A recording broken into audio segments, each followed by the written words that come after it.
بسم اللہ الرحمن الرحیم۔ خلفائے راشدین کو خراج عقیدت پیش کرنے کے بعد اب ہم مسلم فاتحین، سپہ سالاروں اور مسلم ہیروز کے حالات و واقعات کے بارے میں آپ کو آگاہ کریں گے۔ اسی سلسلہ کی ایک کڑی حضرت خالد بن ولید رضی اللہ تعالی عنہ کے جرأت مندانہ کارنامے آپ کے گوش گزار چکے ہیں۔ آج ہم جس پرسنالٹی کا ذکر کریں گے وہ ہیں حضرت ابو عبیدہ بن جراح رضی اللہ تعالی عنہ۔ آپ رضی اللہ تعالیٰ عنہ مکہ میں پیدا ہوئے۔ آپ کا اصل نام عامر تھا، ابو عبیدہ کنیت تھی۔ آپ سب سے پہلے ایمان لانے والوں میں شامل تھے۔ آپ رضی اللہ تعالیٰ عنہ ایسی شخصیت تھیں جنہیں اللہ کے نبی صلی اللہ علیہ وآلہ وسلم نے دنیا میں ہی جنت کی بشارت سنا دی۔ آپ صلی اللہ علیہ وآلہ وسلم نے حضرت ابو عبیدہ بن جراح کے لیے ایک جملہ ارشاد فرمایا۔ آپ نے فرمایا کہ ہر امت کا ایک امین ہوتا ہے، اس امت کا امین حضرت ابو عبیدہ بن جراح ہے۔ تین شخصیات کے بارے میں مشہور تھا کہ یہ بہت اچھے کردار اور بلند اخلاق کے مالک ہیں۔ ان میں صدیق اکبر، عثمان بن عفان اور حضرت ابو عبیدہ بن جراح شامل ہیں۔ آپ رضی اللہ تعالی عنہ نے تمام غزوات میں حصہ لیا، لیکن جنگ بدر میں جس آزمائش سے گزرے وہ بہت بڑی آزمائش تھی۔ یہ بہادر، سخی اور خوش اخلاق نوجوان بدر کی جنگ میں دشمن کی صفوں کو چیرتا ہوا آگے بڑھتا جا رہا ہے اور ساتھ ساتھ دشمن کی گردنیں تن سے جدا کر رہا ہے، لیکن ایک کافر بار بار آپ کے سامنے آنے کی کوشش کرتا، آپ بار بار اس سے راستہ جدا کر لیتے، لیکن جب اس نے چاروں طرف سے راستے بند کر دیے اور وہ کسی صورت باز نہ آیا تو حضرت ابو عبیدہ بن جراح نے اس کے سر پر تلوار کی ضرب لگائی اور 2 ٹکڑے کر دیے۔ آپ حیران ہوں گے یہ سن کر، یہ کافر ان کا حقیقی باپ تھا۔ حضرت ابو عبیدہ بن جراح نے اس موقع پر اپنے باپ کو نہیں بلکہ اپنے باپ میں چھپے ہوئے مشرک اور کافر کو قتل کیا تھا۔ اللہ تعالیٰ کو آپ کا یہ عمل اتنا پسند آیا کہ قرآنی آیات آپ کے بارے میں اتری۔ جنگ احد میں آپ صلی اللہ علیہ وآلہ وسلم پر دشمن نے حملہ کیا تو آپ کا چہرہ مبارک زخمی ہو گیا اور دانت مبارک بھی شہید ہوئے۔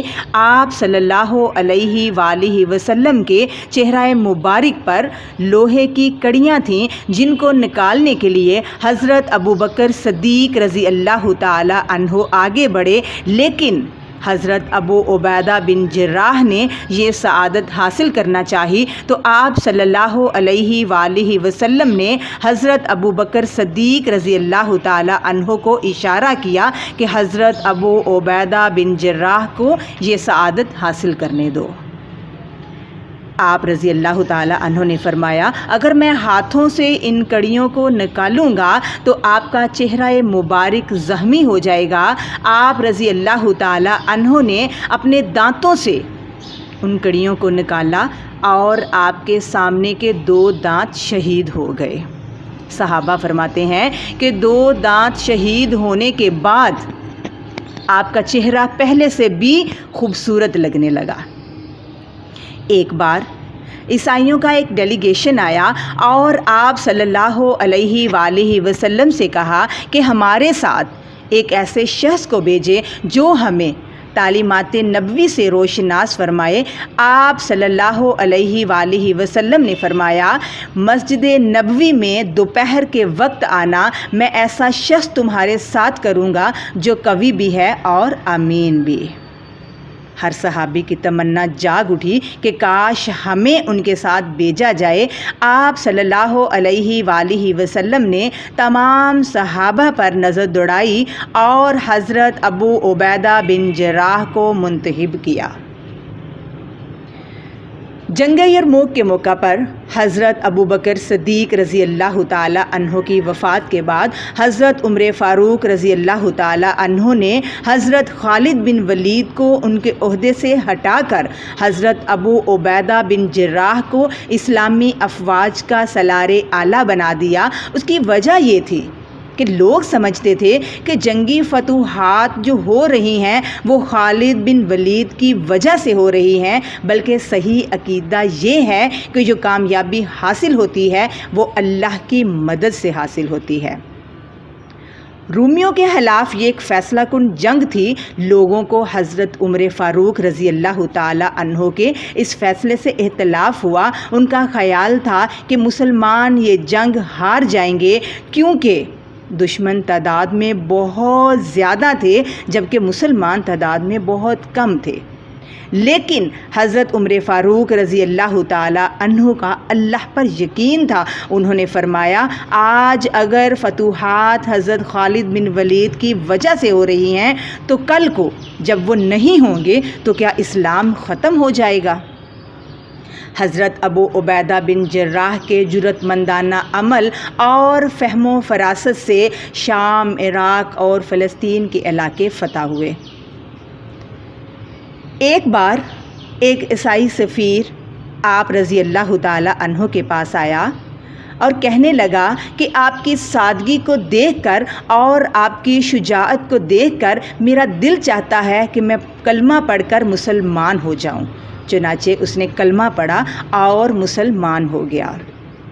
شام میں طاعون کی بیماری پھیل چکی تھی۔ حضرت عمر فاروق رضی اللہ تعالی عنہ نے حضرت ابو عبیدہ بن جراح کو خط لکھا کہ فوراً مدینہ آ جائیں، لیکن انہوں نے آنے سے انکار کر دیا اور خط لکھا کہ امیر المومنین، میں آپ کی حاجت کو سمجھ چکا ہوں۔ آپ مجھے اس لیے بلا رہے ہیں کہ کہیں میں وبائی مرض سے شہید نہ ہو جاؤں، لیکن میں نہیں آؤں گا، کیونکہ مجھے اللہ کے پیارے نبی صلی اللہ علیہ وآلہ وسلم کا فرمان یاد ہے کہ اگر کہیں وبا پھیل جائے تو وہاں پر ثابت قدم رہنا، جو اس بیماری سے مرے گا وہ شہید ہو کر مرے گا۔ میں شہادت کی اس غنیمت کو حاصل کرنا چاہتا ہوں، اس لیے وہ وہاں نہیں گئے۔ معاذ ابن جبل نے فرمایا، ابو عبیدہ بن جراح کا سینہ حسد اور کینے اور بغض سے پاک تھا۔ لوگوں کی خیر خواہی کے لیے ان کا سینہ لبریز تھا۔ اللہ ان پر کروڑوں رحمتیں نازل فرمائے، آمین۔